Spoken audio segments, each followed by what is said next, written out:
오늘은 우리가 함께 봉독한 마가복음 11장 12절부터 24절에 있는 말씀으로 무화과 나무의 교훈이라는 제목으로 함께 말씀을 살펴보고자 합니다. 오늘은 광고 시간에도 말씀드린 것처럼 종려주일입니다. 예수님께서 십자가에 달려 돌아가시기 위하여 예루살렘에 입성하신 날을 기념하는 날이다라고 우리가 그렇게 익히 알고 있습니다. 예수님께서는 이번에 예루살렘에 들어가시면 본인이 죽임을 당할 것임을 친히 알면서도 예루살렘 성으로 들어가셨습니다. 그때에 많은 사람들이 예수님의 그 예루살렘의 입성을 바라보면서 환호성을 치며 예수님을 맞이하셨죠. 왜냐하면 그들이 생각하는 예수님은 그들을 기적으로 이끌고 그들을 정치적으로 구원하여 줄 정치적인 메시아로 여겼기 때문에 그렇습니다. 로마의 압제에서 그들을 이제 해방시키고 구원하여 줄 왕으로 여겼다라는 겁니다. 그러기에 그들은 예수님이 예루살렘에 들어오실 때 호산나 다윗의 자손이여 라고 외치면서 우리를 구원하소서, 우리를 구원하소서라고 외쳤다는 겁니다. 자신들의 어려움에서 우리를 구원하여 주실 그분이 바로 당신입니다 라고 외쳤습니다. 그런데 예수님께서 이 종려주일날 그런 환호성을 받으면서 예루살렘에 들어오셨습니다. 그리고 나서 여러분들, 예수님께서 그 예루살렘에 들어오시고 난 후에 첫 번째 행하신 일이 무엇인지 혹 알고 계십니까? 사실 오늘 우리는 그 부분에 대해서 함께 살펴보고자 합니다. 환호성을 치는 그 사람들의 환호성을 뒤로 한 채 예수님께서 이 종려주일을 맞이하시면서 무엇을 행하셨고 그것을 통해서 오늘 우리에게 어떠한 의미로 이 종려주일을 보내야 되는지 함께 말씀 속에서 살펴보는 시간 되기를 소망합니다. 먼저 우리가 마가복음 11장 11절에 보면 예수님께서 예루살렘에 이르러 성전에 들어가사 모든 것을 둘러보시고 때가 이미 저물매 12제자를 데리고 베다니에 나가셨다라고 그렇게 성경은 기록하고 있습니다. 예수님께서 예루살렘에 들어오시고 나서 행하셨던 모습, 첫 번째가 성전에 들어가셨다라는 겁니다. 그리고 그 성전에서 모든 것을 둘러보셨다라고 성경은 기록하고 있습니다. 예루살렘의 성전의 그 모든 상황을 지금 두루두루 살펴보셨다라는 의미와 더불어 이제 예수님께서 앞으로 이 성전에 대하여 어떻게 하실 것인지에 대한 암시가 담겨 있는 말씀이 오늘 이 11절에 있는 말씀입니다. 예수님께서는 이 성전을 다 둘러보시고 날이 저물었기에 예루살렘에 거하는 것이 아니라 다시 밖으로 나오셔서 베다니라는 곳에 머물게 되셨고요. 또 이 베다니에서 다시금 나오실 때에 이제 성경의 12절을 보니까 예수님께서 시장하셨다라고 그렇게 표현하고 있습니다. 시장하셨을 때에 저 멀리 무화과 나무가 있는 것을 보시고 혹 그 나무에 먹을 것이 있을까 하여 그 나무에게로 가셨습니다. 그런데 그 무화과 나무에 우리가 잘 알듯이 오늘 읽은 말씀처럼 잎사귀만 있고 아무것도 없었다라고 성경은 기록하고 있습니다. 아무것도 없었던 이유를 13절은 이렇게 이야기하죠. 잎사귀 외에 아무것도 없더라. 이는 무화과의 때가 아님이라 라고 그렇게 성경은 말씀하고 있죠. 그러자 예수님께서 뜻하지 않는 이야기를 하십니다. 14절이죠. 이제부터 영원토록 사람이 내게서 열매를 따먹지 못하리라 하시니 라고 말씀합니다. 그리고 나서 15절에 보면 예수님께서는 예루살렘에 들어가셔서 성전 안으로 다시 들어가십니다. 어제 둘러보셨던 그 성전에 들어가셔서 이번에는 성전 안에서 매매하는 자들을 내쫓으시고 돈 바꾸는 사람 그리고 비둘기 파는 그 상들을 둘러 엎으셨다라고 그렇게 성경은 기록하고 있죠. 그러면서 17절은 이렇게 말씀합니다. 내 집은 만민이 기도하는 집이라 칭함을 받으리라 이렇게 성경은 말씀하고 있습니다. 그리고 나서 또 예루살렘의 밖으로 나가셨습니다. 그리고 나서 아침이 될 때에 20절은 이렇게 말씀하죠. 그들이 아침에 지나갈 때에 무화과 나무가 뿌리채 마른 것을 보았다라는 겁니다. 이 뿌리채 마른 것을 보고 나서 베드로가 예수님께 이야기합니다. 랍비여 보소서, 저주하신 무화과 나무가 말랐습니다 라고 그렇게 이야기합니다. 그때 예수님께서 또 동문서답과 같은 이야기를 하시죠. 뭐라고 말씀하시냐면 예수님께서 그들에게 대답하여 이르시되 하나님을 믿으라 라고 그렇게 말씀합니다. 그리고 23절에 보면 믿음에 대하여, 24절에 기도에 대하여 제자들에게 말씀하시는 장면, 오늘 우리가 함께 봉독한 24절까지의 말씀의 내용입니다. 자, 여러분들은 오늘 이 말씀을 보면서 예수님에 대해서 어떠한 마음을 갖게 되십니까? 예수님이 좀 예민하신 것 같죠? 아마 시장하셨기 때문에 예민하셨는지, 아니면 십자가를 짊어지실 것을 염두에 주셨기 때문에 예민하셔서 그런 건가라는 생각을 할 수도 있고, 여러분들이 이러한 예수님이라면 우리가 생각했던 자비로운 예수님, 사랑이 많으신 예수님, 그런 모습을 오늘 성경에서 찾아볼 수 있을까요? 그렇지 못하다라는 겁니다. 오늘 이 본문의 내용 속에 있는 이 내용이 예수님에 대해서 혹자들은 이렇게 이야기하는 경우가 있습니다. 버트란트 러셀이라는 사람이 있는데요, 사람들은 20세기의 영국의 가장 똑똑한 사람 중에 한 명이다라고 이야기하는 사람입니다. 근데 이 사람은 비기독교인입니다. 그러니까 예수님을 믿지 않는 사람이죠. 이 러셀이 나는 왜 기독교인이 아닌가라는 책을 썼고요. 그 책 내용의 여러 가지 중에 오늘 본문의 내용이 담겨 있습니다. 무화과 나무를 저주하신 예수님이라면 그런 예수를 나는 믿지 않을 것이다 라는 겁니다. 왜냐하면 제철도 아닌 무화과 나무에 열매가 없다 하여 그것을 저주하여 말라 죽게 하는 것은 완전히 불합리한 모습이기 때문에 그렇다라는 겁니다.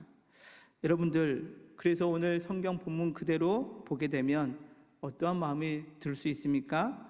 예수님에 대하여 무서우신 분, 그리고 좀 신경질적으로 보일 때도 있고, 아니면 우리가 생각하던 그 예수님의 지금까지 모습과 우리가 믿고 따르는 예수님의 모습과는 다르게 러셀이 이야기하는 것처럼 불합리해 보이는 그러한 예수님의 모습이 오늘 성경 가운데 드러나고 있더라는 겁니다.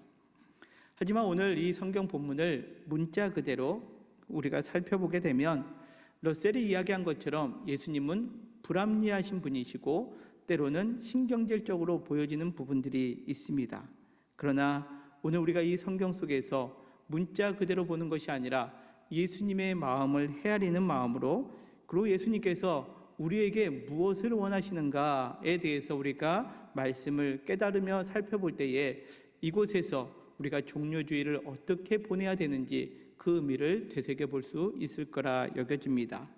그러기에 오늘 이 말씀 속에서 우리가 이 종료주일 아침에 하나님께서 이 무화과 나무를 통해서 우리에게 주시는 교훈이 무엇인지 오늘 이 시간 잠시 살펴보기를 원합니다. 먼저 12절 다시 한번 보겠습니다. 이튿날 그들이 베다니에 나왔을 때에 예수께서 시장하신지라 라고 그렇게 말씀하고 있습니다. 예수님께서 이 시장하셨다라는 표현을 우리는 단지 육적으로 배고파하셨다라고 생각하게 됩니다. 제가 조금 전에도 말씀드렸지만 이것을 문자 그대로 생각하게 되면 러셀이 주장한 것처럼 예수님은 배가 고파서 지금 짜증나며 무화과 나무를 저주한 것밖에 우리가 생각할 수밖에 없다라는 거죠. 오해할 수 있다라는 겁니다. 저도 배고프면 무지하게 날카롭습니다. 그런데 예수님이 그런 분이시냐라고 우리가 그렇게 접근하는 것은 아닙니다. 이 시장하신지라라는 이 단어가 헬라어로 페이나오라는 단어를 쓰는데요. 이 페이나오라는 단어는 단지 육적인 배고픔뿐만 아니라 때로는 바램, 열망 이런 뜻을 사용하고 있음을 우리가 성경을 통해서 볼 수 있습니다. 대표적으로 마태복음 5장 6절에 보면 의에 줄이고 목마른 자가 복이 있다라는 그런 말씀이 있습니다. 의에 줄이다, 즉 의에 대하여 바람이 있고 열망이 있는 사람이 복이 있다라고 그렇게 우리가 해석할 수 있습니다.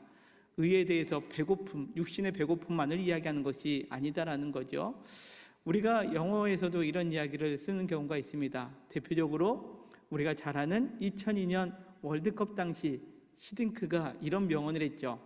I'm still hungry. 나 아직도 배고프다라는 겁니다. 어떨 때 썼습니까? 우리나라가 처음으로 16강에 올라갔습니다. 그러니까 온 국민들이 막 환호성을 쳤죠. 그때 히딩크 감독이 이렇게 얘기한 거죠. 나 아직 배고파. 즉 16강에 만족하지 않고 나는 8강, 4강 그거에 대한 바람, 열망이 있어 라는 의미를 나는 아직도 배고프다라고 이야기했던 장면 여러분들 기억하십니까? 이처럼 예수님께서는 지금 이 시장하시다라는 표현은 단지 육적으로 배고프시다라는 것이 아니라 지금 그 상황 속에서 예수님은 간절한 바람이 있었고 열망이 있었다라고 우리가 그렇게 성경 속에서 예수님의 마음을 살펴볼 필요가 있습니다. 그렇다면 무엇에 대한 바람이고 무엇에 대한 열망이실까요? 우리가 성경을 잘 살펴보면 구약 성경에서 무화과 나무를 이야기하는 장면들이 종종 등장하게 되는데 이 무화과 나무를 이스라엘로 상징하는 경우들이 종종 우리가 살펴볼 수 있습니다. 대표적인 말씀이 호세아 9장 10절에 있는 말씀입니다. 너희 조상들을 보기를 무화과 나무에서 처음 맺힌 첫 열매를 본같이 하였거늘 이라고 표현하고 있습니다. 이스라엘 백성들의 그 조상을 하나님께서 무화과 나무에 처음 맺힌 첫 열매를 본 것과 같다라고 표현하고 계십니다. 또 하나는 예레미야 8장 13절에 있는 말씀입니다. 여호와의 말씀이라 내가 그들을 진멸하리니 포도나무에 포도가 없을 것이며 무화과 나무에 무화과가 없을 것이다 라고 그렇게 성경은 말씀합니다. 무화과 나무가 열매가 맺기를 간절히 바랬다라는 것을 우리가 성경을 통해서 보게 되면 이 무화과 나무가 이스라엘이다라고 구약 성경에 비유적으로 상징적으로 말씀하고 있는 것을 우리가 살펴보았습니다. 그렇다면 예수님의 바람은 무엇입니까? 지금 보고 있는 그 무화과 나무에 열매가 있기를 바라고 있었다라고 이야기하는 것은 다시금 이야기하자면 이스라엘과 같은 그 열매 없는 상황이 지금 무화과 나무에 열매 없는 것과 같다라고 우리가 이해할 수 있다라는 거죠. 당시 이스라엘의 모습이 그랬습니다. 무화과 나무처럼 잎은 무성합니다. 그들의 신앙적인 모습들, 이런 행동들은 잎이 무성한처럼 보기에는 매우 좋았지만 그러나 가까이 가서 보았을 때는 그들에게 열매를 찾을 수 없었던 이 무화과 나무처럼 이스라엘 그들에게는 지금 열매가 없는 모습이었다라는 것을 성경은 이야기하고 있습니다. 예수님의 바람은 우리가 얘기하는 어저께가 아니라 성경 가운데 이 시간에 바로 전이었던 11절에 예수님께서 예루살렘에 들어가셔서 그 성전을 둘러보셨죠. 그 성전을 둘러보셨을 때에 예수님은 이 이스라엘의 성전에 열매 없음을 둘러보셨다라는 것을 우리가 생각해 볼 수 있습니다. 그리고 예수님은 그 이스라엘 백성들의 그 성전에 열매 없음을 보시고 그들의 그 마음속에 이스라엘 백성이 열매가 있기를 바라셨고 그리고 그것을 열망하셨다라고 우리가 그렇게 생각해 볼 수 있습니다. 그런데 오늘 아주 중요한 말씀이 있습니다. 그것은 뭐냐면 이는 무화과 때가 아니다라고 그렇게 기록하고 있다라는 거죠. 우리가 이럴 때 있습니다. 우리가 준비가 좀 아직 안 됐기 때문에 우리가 아직 그 열매를 맺지 못하는 것 아니겠습니까? 라고 이야기할 수 있습니다. 처음 교회에 오신 분들에게 많은 일들을 우리가 시키지 않는 이유는 무엇입니까? 봉사의 자리를 이야기하지 않는 이유는 그들이 아직 때가 되지 않았기 때문입니다 라고 그렇게 우리는 여길 때가 있습니다. 그런데 우리가 성경을 보면서 우리가 이 때에 대해서 다시 한번 생각해 보아야 되는 것이 있는데 몇 번 말씀을 드렸죠. 우리가 생각하는 때, 시간은 이 흐름 속에 있습니다. 그래서 오늘 그리고 내일, 모레 이러한 시간의 흐름 속에서 우리는 때를 생각하는데 이스라엘 특별히 이 헬라어에서는요 이 시간의 개념이 두 종류로 나눠져 있다라는 겁니다. 하나는 카이로스라는 단어가 쓰여져 있는 때는 하나님의 때, 하나님의 일하심, 하나님의 역사를 이야기할 때 카이로스라는 때를 쓰고요. 우리가 지금 생각하는 것처럼 일반적인 시간의 때는 크로노스라는 시간의 때를 씁니다. 자, 오늘 본문에 나와 있는 이는 무화과의 때가 아니다랄 때 여러분들 카이로스라는 단어를 썼을까요? 크로노스라는 단어를 썼을까요? 카이로스라는 단어를 썼습니다. 그런데 우리는 이 성경을 볼 때에 대부분의 우리의 관념적으로 크로노스라는 단어를 대입하다 보니까 이스라엘의 때가 아직 이르지 아니하였다. 즉 무화과의 때가 이르지 아니하였다.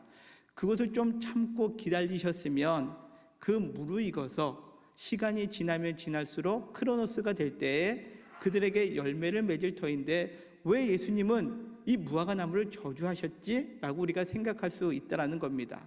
그러나 오늘 성경에 나와 있는 이 무화과의 때는 크로노스가 아니라 카이로스라는 단어입니다. 다시금 이야기하자면 이 카이로스 때는 하나님이 정한 그 이스라엘의 때가 아니다라는 것을 우리에게 말씀하고 있습니다. 본문에서 말씀하는 때는 그 시간적인 의미가 아니라 하나님의 때를 의미하고 있습니다. 그래서 이스라엘의 백성들은 그 하나님의 때에 하나님께서 그들에게 일하시게끔 만들어 주셨는데 그 때를 그들은 놓쳤다라는 의미로 우리가 살펴볼 수 있다라는 거죠. 그들은 율법에 얽매였습니다. 자신들만의 구원을 이야기하면서 이기적인 모습으로 살아왔기에 이제는 하나님께서 그들을 통해서 이스라엘을 통해서 열방의 빛이 되고 하나님의 구원의 사명을 주셨음을 그때를 이제는 그들이 놓쳤다라는 의미로 우리가 오늘 성경을 살펴볼 수 있습니다. 그러기에 14절에서는 이렇게 말씀하고 있는 거죠. 예수께서 나무에게 말씀하여 이르시되 이제부터 영원토록 사람이 내게서 열매를 따먹지 못하리라 그렇게 말씀하고 계십니다. 무엇을 의미할까요? 아직 시간이 지나지 않아서 열매를 맺지 못하는 이 무화과 나무를 저주하셨다라는 것이 아니라 그동안 하나님께서 그들에게 부여해 주신 사명 그리고 그들에게 맡겨주신 귀한 사명이 있음에도 불구하고 그들이 그 열매를 맺지 못하였기 때문에 하나님께서 이제 그들에게 맡겨주신 그 시간을 종료한다라는 의미를 가지고 있다는 겁니다. 그들의 신앙의 모습을 보았을 때 더 이상 열매를 맺을 수 없기에 야 너희들의 사명은 여기까지야 끝 이것을 선언하고 계시는 것이 이 14절의 말씀의 의미다라는 겁니다. 이런 거죠. 우리가 이 본문을 짧게 생각할 때는 아직 가을이 되지 않아서 열매를 맺지 못한 때다라고 이야기하는 것이 아니라 지금 이 무화과 나무는 그 나무 자체가 열매를 맺지 못하는 그러한 습성이 되어버렸기 때문에 이제 과수원의 주인이 그 나무에게 대하여 판결을 내리는 겁니다. 이 무화과 나무는 더 이상 열매를 맺지 못하는구나 끝 이것을 선언하고 있는 것이 이 14절의 의미다라는 겁니다. 저는 오늘 이 말씀을 묵상하면서 세 부류의 사람이 생각났습니다. 누가 생각났을까요? 우리가 3월 달에 살펴봤던 10처녀 중에 기름을 준비하지 않았던 5처녀의 모습이었습니다. 또 달란트 비유에서 한 달란트를 가지고 그것을 땅에 묻어두었던 그 종의 모습이 떠올랐습니다. 또 한 사람은 누굴까요? 그 주님이 찾아오셨을 때에 그들을 대접하지 아니하였던 왼편에 서 있던 염소의 모습을 가졌던 사람들이 저는 떠올랐습니다. 그들에게 부여된 것이 없는 것이 아니었습니다. 그들도 예수님을 기다리는 그 시간이 주어졌고요. 또 달란트를 가지고 일할 수 있는 시간이 부여됐고요. 또 주님이 그들을 찾아가 주셨던 그 만남의 자리가 있었음에도 불구하고 그들은 하나님의 때에 하나님의 일을 감당하지 못하였을 때에 결국 그들은 어두운 데로 끌려가 슬피 울었다라고 성경은 말씀하고 있다라는 겁니다. 자, 이어지는 말씀이 이제 15절부터 나와 있는 성전 정화 사건입니다. 성전에서 매매하는 사람들 쫓아내시고 돈 바꾸는 사람들, 비둘기 파는 사람들의 상을 뒤엎으셨다라고 그렇게 이야기하면서 주님께서 이렇게 말씀하시죠. 내 집은 만민이 기도하는 집이 되어야 된다라고 말씀해 주셨다라는 겁니다. 그리고 나서 이제 20절로 넘어옵니다. 그들이 아침에 지나갈 때에 무화과 나무가 뿌리채 마른 것을 보았다라는 겁니다. 이제 그 열매가 없었기 때문에 예수님께서 말씀하셨습니다. 너의 사명은 끝 이야기했더니 정말 그 나무에 뿌리채까지 말라있게 되었다라는 것을 오늘 성경은 보여주고 있습니다. 이어지는 21절에 이렇게 이야기하죠. 베드로가 그 모습을 보더니 베드로가 생각나서 여짜오되 랍비여 보소서 저주하신 무화과 나무가 말랐습니다 라고 그렇게 이야기합니다. 베드로는 14절에 예수님께서 말씀하신 것을 무엇으로 생각했습니까? 열매 없는 무화과 나무의 끝을 이야기한 것을 보고 베드로는 그 이야기를 저주로 들었다라는 거죠. 예수님, 어저께 예수님이 저 나무에 대해서 끝이라고 이야기했더니 죽었잖아요. 저주받았던 무화과 나무가 말랐습니다 라고 그렇게 이야기하고 있습니다. 예수님께서 말씀하신 것, 열매 맺지 못한 것에 대해서 끝이라고 이야기를 했더니 베드로는 그것을 무엇이라고 생각했다고요? 저주다라고 그렇게 생각했다라는 겁니다. 우리가 생각하는 저주는 무엇입니까? 망하는 거지요. 그죠? 그리고 실패하는 겁니다. 안 좋은 일들이 벌어지는 겁니다. 불행한 일들이 연속되는 것을 우리는 저주다라고 그렇게 이야기합니다. 그러나 오늘 이 성경 말씀 속에서 저주는 더 큰 의미를 가지고 있습니다. 신앙 안에서의 저주는 무엇입니까? 하나님께서 택하여 주셨습니다. 택함 받은 대로 쓰임 받지 못하는 것, 이것이 여러분들 저주다라는 거죠. 사명을 감당해야 되는데 하나님께서 우리에게 주신 그 사명을 감당하지 못하는 판결, 너 더 이상 열매 맺지 못하는구나 라고 그 사명을 부여했을 때 그것이 베드로 눈에는 바로 저주가 되었다라는 것을 오늘 성경은 우리에게 말씀하고 있습니다. 그러기에 오늘 성경은 다시 한번 예수님은 이렇게 말씀합니다. 베드로가 저주받은 무화과 나무가 말랐습니다 라고 이야기했더니 예수님께서 22절에 이렇게 말씀하시죠. 예수께서 그들에게 대답하여 이르시되 하나님을 믿으라 라고 그렇게 말씀하셨습니다.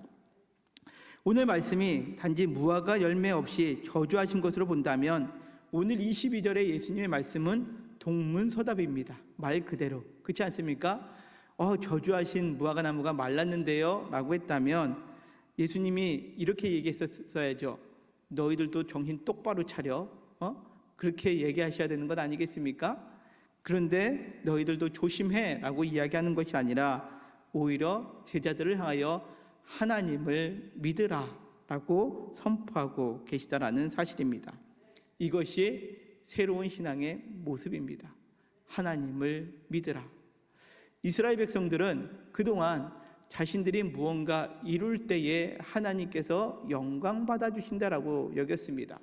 그리고 자신들이 율법을 잘 지키고 자신들이 예배의 자리에만 있으면 자신들은 사명을 잘 감당하는 것이다 라고 여겼습니다.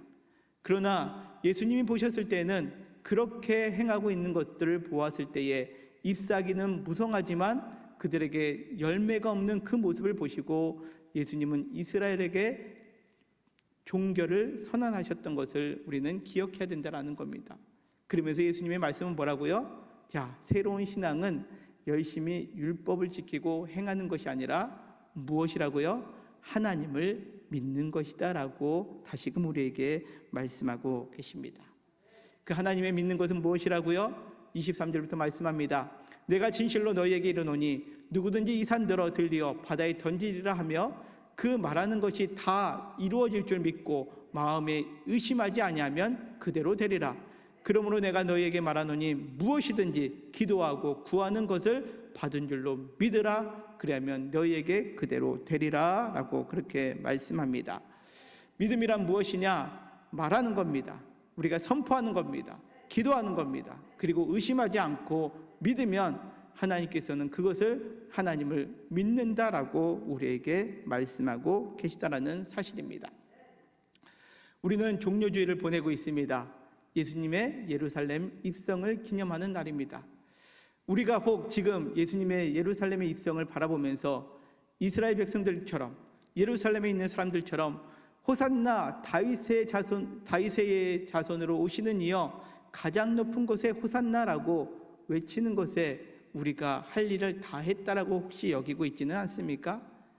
그렇다면 우리도 어느 순간에 나도 모르는 사이에 우리 마음에 들지 않는 예수님의 모습을 보면 예수님을 십자가에 못 박으라고 얘기했던 이스라엘의 백성, 그 예루살렘에 있는 백성의 모습이 우리의 모습이 될 수 있음을 우리는 기억해야 된다라는 겁니다. 그렇다면 이 종료주일날 우리는 무엇을 해야 할까요? 여느 때와 같이 우리는 우리의 신앙을 더 철저하게 점검해야 된다라는 겁니다. 우리의 마음은 주님을 모셨을 때에 고린도전서에 우리가 성전이다라고 그렇게 말씀하고 있습니다.